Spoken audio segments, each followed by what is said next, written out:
Hey guys, Freddy here. Welcome back to another Retro RPG. The end of another week, the end of another poll. We've got a very slim win for Bangkok, Cesspool of the Orient for Twilight 2000. Now as usual, I'll cover that on the desktop in a wee second. And I'll be back at the end of the video with some other channel related stuff and some other poll related stuff. But I'd like to take a moment to talk about my Patreons, who this week have absolutely maxed out their wisdom. And with this unparalleled wisdom, what they have decided to do is support me and help me creating these videos, which is very much appreciated. So, if you'd like to join them and help out the channel, or you'd like to see these videos a week early, or you'd like to become a real honest-to-goodness fake Laird of Scotland, or one of the other offers we've got, then there's a Patreon in the description down below, so if you check it out, it'd be very much appreciated. But anyway, let's have a look at Bangkok, Cesspool of the Orient. So, this is Bangkok, Cesspool of the Orient. It's for Twilight 2000 2nd edition, it's by Games Designers Workshop, and it came out in 1991. And in fact it was the very first supplement released for 2nd edition Twilight 2000. And it was an attempt to do things in a different way. In the past they'd released adventures and settings based in America and Europe. But this was them fleshing out another part of the world. But they were doing it in a far more detailed way. Whereas most of their supplements were based around you already knowing the culture, this was very much teaching you about the culture and introducing you to something you really hadn't experienced before. It's kind of like a GURPS Light book. GURPS books have always been fantastically researched and really delve you into the cultures, settings and histories that they're based on. And reading through this, it does remind me of that. Although obviously it's not as detailed as those, it's only 104 pages thick. And it's a very interesting attempt. However, the distance this is from the main game influences it. But anyway, let's have a look at the back cover, and then let's have a look through, and then I'll witter on a bit more at the end. So, Bangkok, Cesspool of the Orient. For years I'd heard about the white elephants of Thailand. You know the ones, right? They're considered so sacred that only the king can own them, and even he can't put them to work like normal elephants. They can't be killed, the only thing you can do with the suckers is feed them and breed them. I got to see a bunch, finally. They aren't white, they're kind of a faded pinkish-brown. Some local told us that the word white doesn't refer to the colour anyway, it just means the elephant is considered auspiciously significant. I was disappointed. What a place! In the dry season you can go fishing with a shovel. I haven't seen a single Siamese cat since we got here, and the second most popular spectator sport is fish fighting. Nothing in this place is what you'd expect it to be. Bangkok is the first adventure/campaign sourcebook, written especially for the revised Twilight 2000 game system. It presents players and referees with a totally new and different background against which to adventure: Thailand. Bangkok describes geography, climate, peoples and culture of Thailand, giving maps of the major cities, a rundown of the three main political factions, warlords of the Golden Triangle to the sea gypsies of the Gulf of Thailand, from the primitive hill tribes of the northeast to the sophisticated mercantile criminal syndicates of Bangkok itself. Each region in the country is fully described. Each section also includes a short folio-type adventure set in that part of the country. Further chapters provide adaptations to the slightly different milieu of Merc 2000, enabling Bangkok to be used with campaigns for that system as well. In all, Bangkok will serve as a stepping stone to a whole world of exotic adventures in the Twilight 2000 Merc 2000 role-playing universe. Now inside, well, Games Designers Workshop did publish very nice looking books.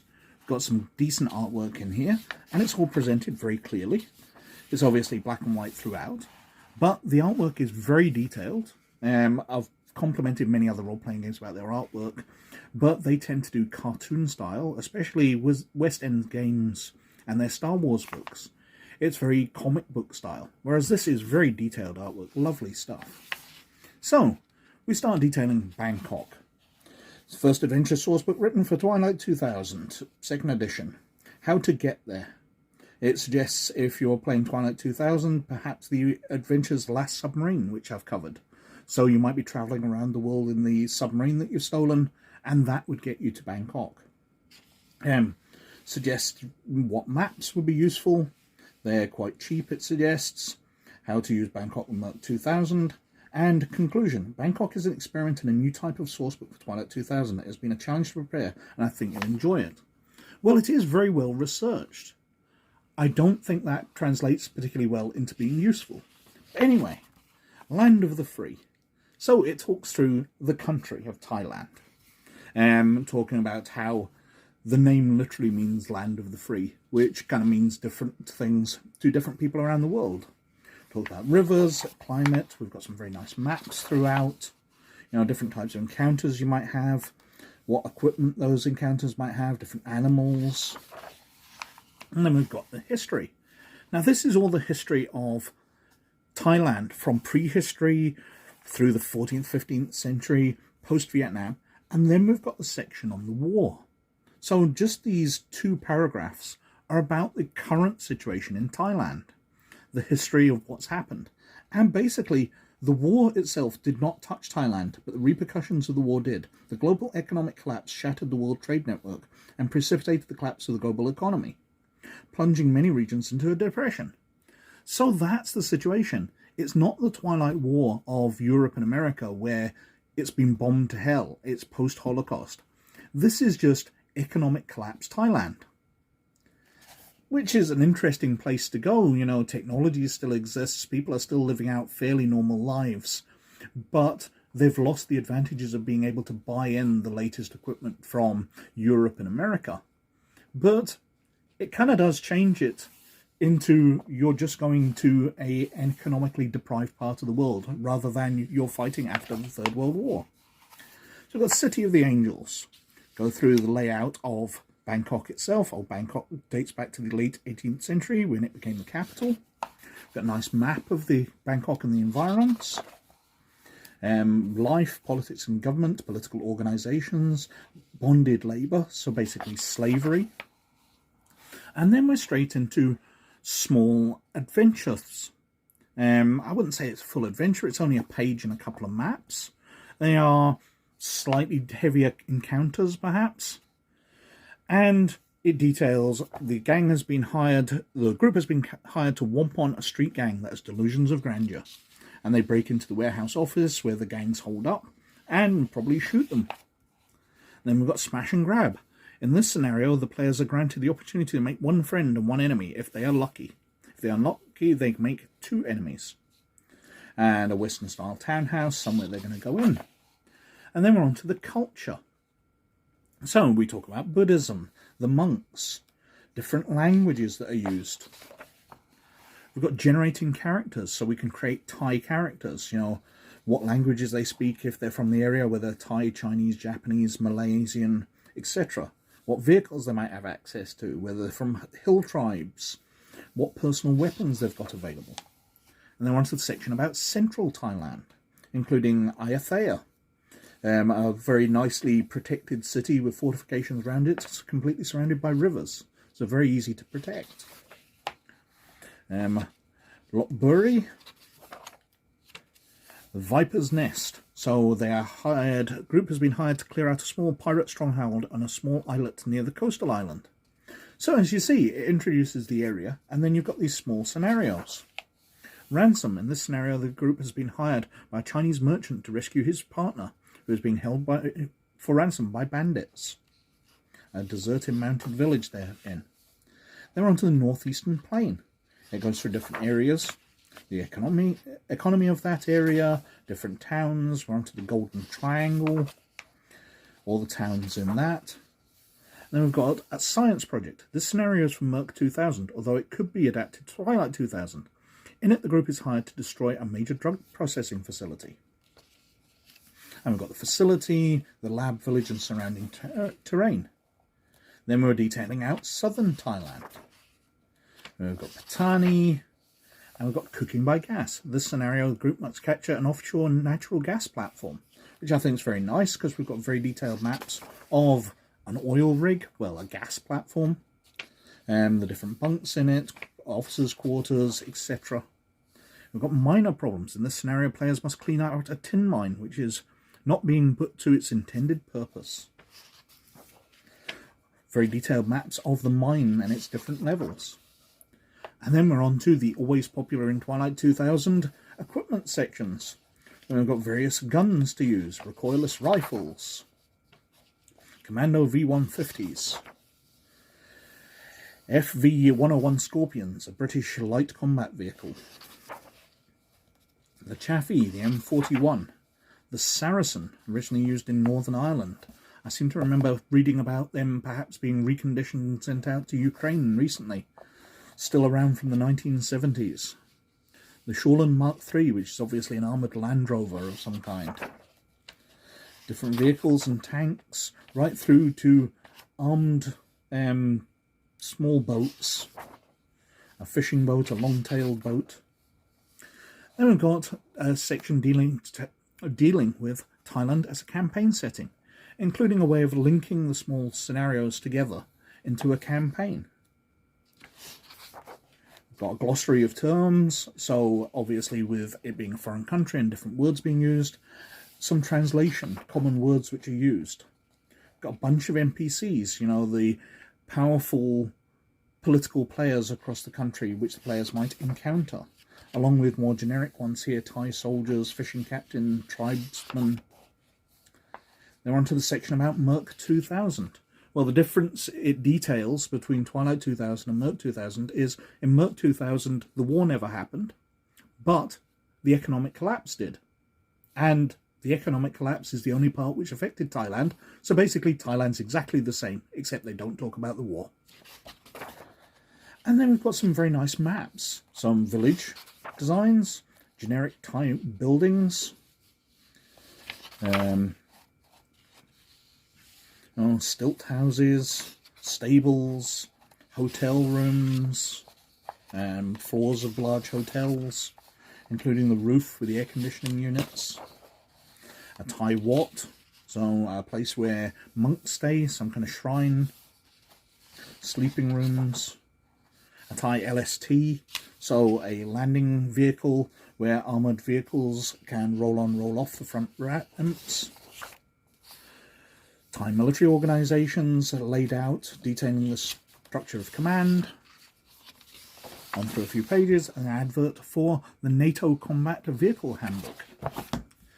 Now, while it's really interesting for it to flesh this out, it doesn't feel very Twilight 2000-ish.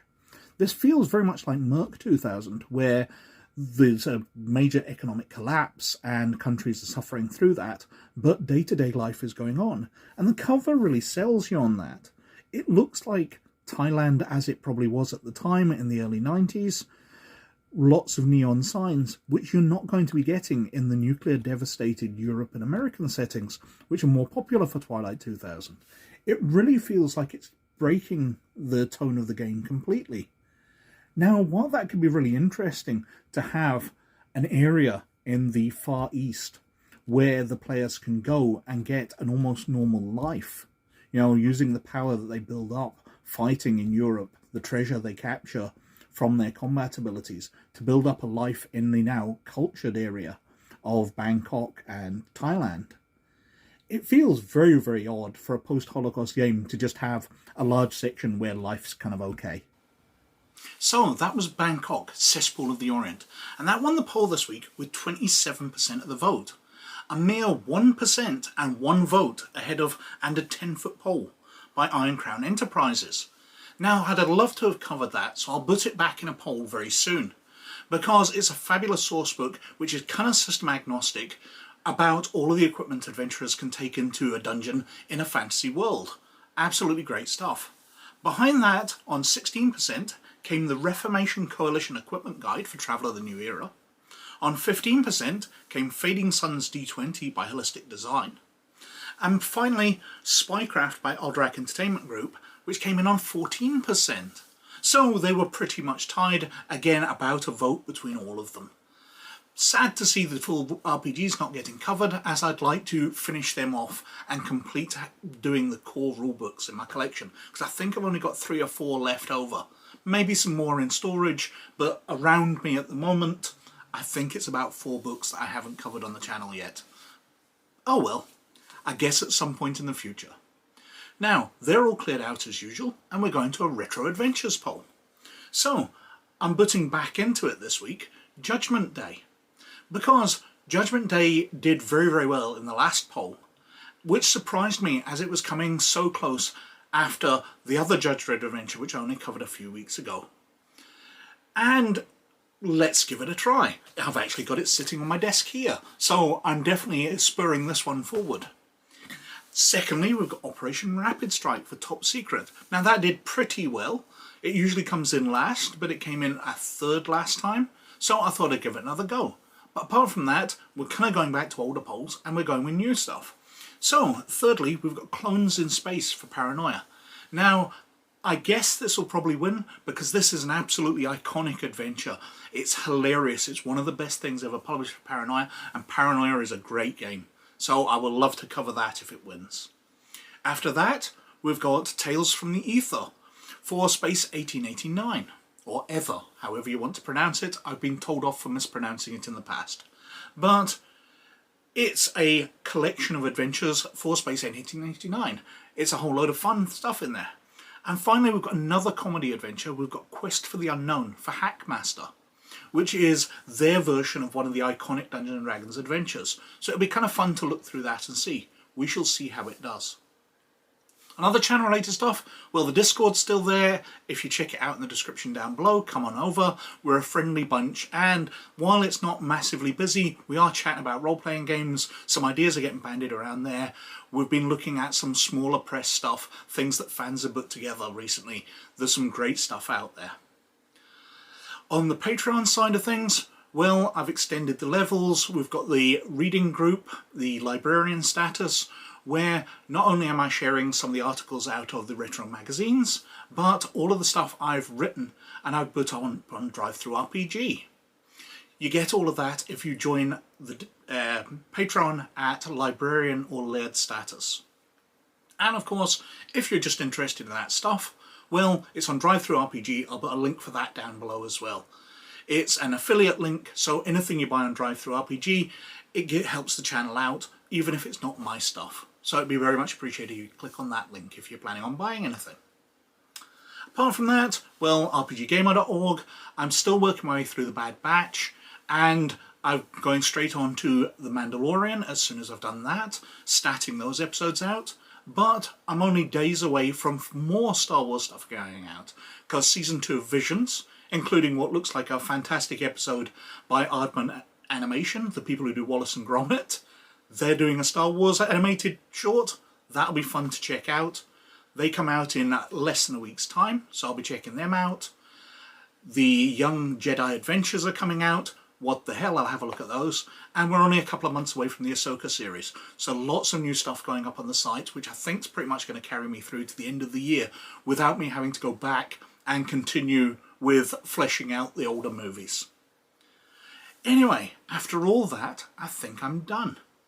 And I've been wittering on for absolutely ages, as usual. So thank you very, very much for watching.